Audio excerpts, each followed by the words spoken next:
everyone, I am Nisha Neja from class 12B. Today I am here to represent the topic of IoT.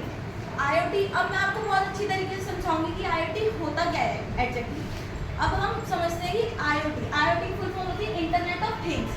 अब internet of things, before moving to internet of things, इससे पहले एक word है जिसमें internet.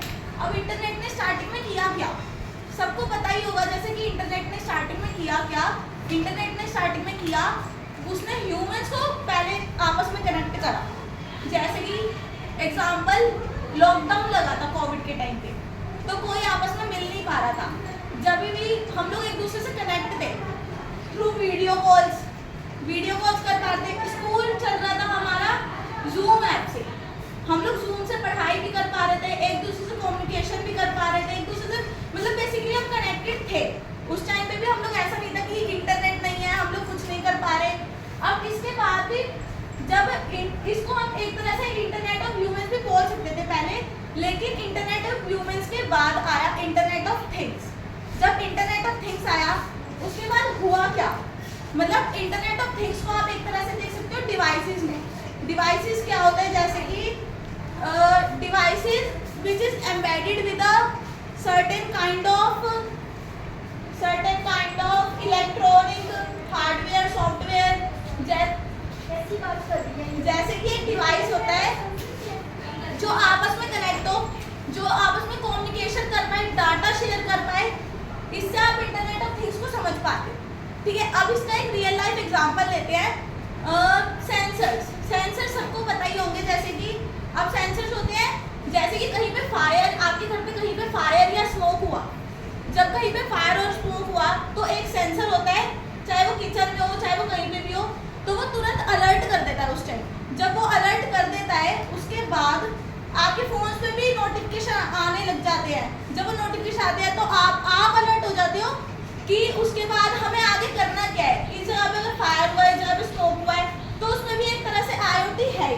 ठीक है, अब एक और एग्जांपल लेते हैं इसका, स्मार्ट रेफ्रिजरेटर्स। अभी मार्केट में स्मार्ट रेफ्रिजरेटर्स आए हैं, उसके बाद क्या हुआ है कि हमें उसमें अपनी डायरेक्ट इन्वॉल्वमेंट देने की जरूरत नहीं है।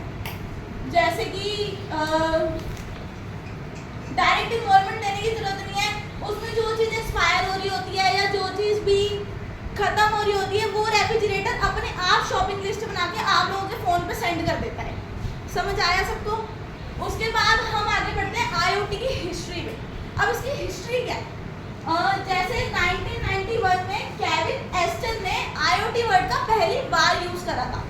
उसके बाद 1982 में, मतलब पहले 1999 से पहले 1982 में जॉन रोमकी नाम के पर्सन ने इसका फर्स्ट सबसे बड़ा प्रैक्टिकल एग्जाम्पल तैयार कर दिया था, जो कि था एक टोस्टर।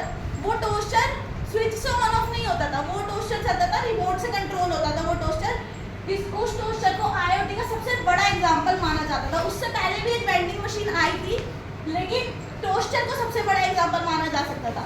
उसके बाद भी बहुत सी चीज़ें आती रही। उसके बाद ईयर 2000 में जब wireless things I, wireless things devices आए और स्मार्टफोन्स बहुत कॉमन होने लगे मार्केट में, उसके बाद IoT बहुत फास्ट ग्रो होने लग गया। जब वो बहुत फास्ट ग्रो होने लग गया और आज के टाइम पे smart watch, smart TV, smart locks, बहुत कुछ आ चुका है मार्केट में, तो आप लोग खुद देख सकते हो कि IoT कितना ज़्यादा ग्रो हुआ है।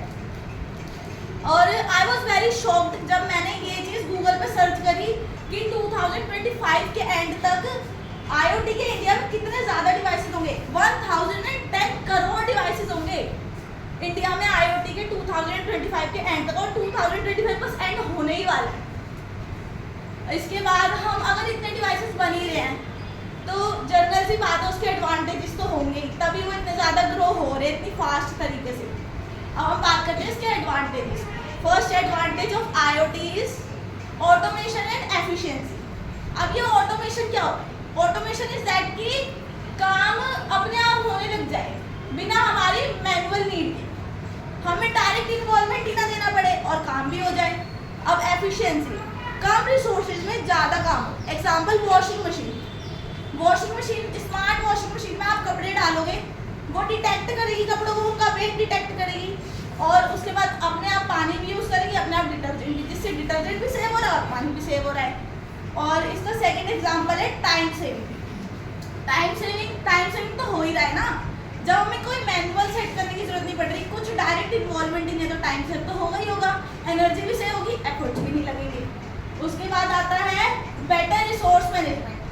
बेटर रिसोर्स मैनेजमेंट मतलब इसकी मदद से आईओटी की मदद से इतना ज़्यादा ग्रो हुआ है, लाइक इलेक्ट्रॉनिक थिंग्स और वाटर वगैरह सब बच रहा है, इलेक्ट्रिसिटी भी बच गई हमारी। कैसे? स्मार्ट वॉशिंग मशीन है, उसमें हम टाइम सेट कर देंगे। अगर हम मैन्युअली काम करेंगे तो टाइम भी ज़्यादा लगेगा। और एक और चीज़ लेते हैं हम, इसमें एग्जांपल लेते हैं ऑटोमेटिक लाइटिंग सिस्टम का। अगर आप रूम से बाहर हो तो वो लाइट्स अपने आप ऑफ हो जाएंगी, ठीक है, उसमें हमारी इलेक्ट्रिसिटी तो सेव हो ही रही है। जब लाइट्स अपने आप ऑफ हो जाएंगी तो इलेक्ट्रिसिटी सेव होगी। और एक और एग्जांपल हम इसका मतलब एक और एडवांटेज लेते हैं हम इसका, बेटर सिक्योरिटी। जैसे कि अभी मार्केट में है स्मार्ट लॉक्स आए हैं जो सिर्फ आपकी फिंगरप्रिंट से अनलॉक हो सकते हैं, जिनको कोई और थर्ड पर्सन आके अपनी फिंगरप्रिंट से अनलॉक नहीं कर पाता, क्योंकि उस लॉक ने आपकी फिंगरप्रिंट को डिटेक्ट कर रखा है, उसको कोई और अनलॉक नहीं कर पाएगा। अब हम आगे बढ़ते हैं इसकी डिसएडवांटेजेस पे। अब इसके डिसएडवांटेजेस है कि इसकी सबसे बड़ी डिसएडवांटेज है कि डिपेंडेंस ऑन इंटरनेट। ये इसकी सबसे बड़ी डिसएडवांटेज इसलिए मानी जाती है क्योंकि कोई भी डिवाइस आईओटी का बिना इंटरनेट के काम ही करता। जब उसके वर्ल्ड में इंटरनेट है तो वो बिना इंटरनेट के काम ही नहीं करेगा, तो इसकी वजह से बहुत ज़्यादा डिपेंडेंस है इंटरनेट पे। और इसके बाद है प्राइवेसी रिस्क। जैसे कि आजकल स्मार्टफोन में बहुत लोग इंस्टाग्राम, फेसबुक सब चीज़ें डाउनलोड करते हैं, उसके बाद अपनी पर्सनल इन्फॉर्मेशन डाल देते हैं। ये चीज़ बिल्कुल सेफ नहीं है क्योंकि पर्सनल इन्फॉर्मेशन कई बार लीक भी हो जाती है। इसके बाद आता है हैकिंग रिस्क। आपके स्मार्टफोन्स हैक भी हो सकते हैं, आपकी आईडीज हैक हो सकती है, आपकी ईमेल्स वगैरह हैक हो सकती है।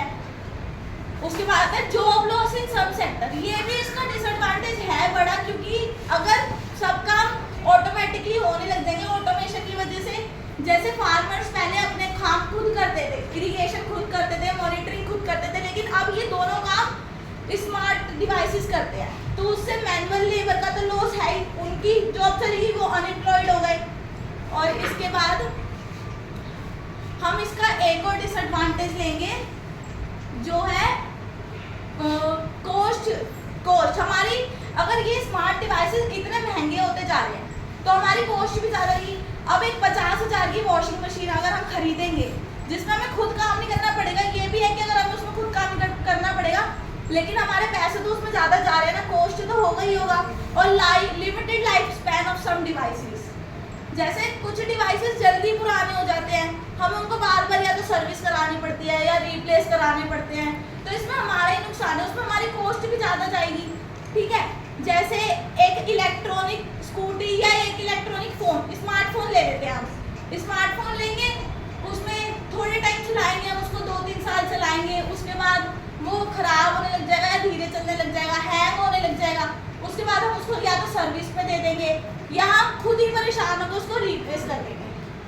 बस आई होप आप लोगों को समझ आया हो इसके बारे में, IoT के बारे में। Thank you so much.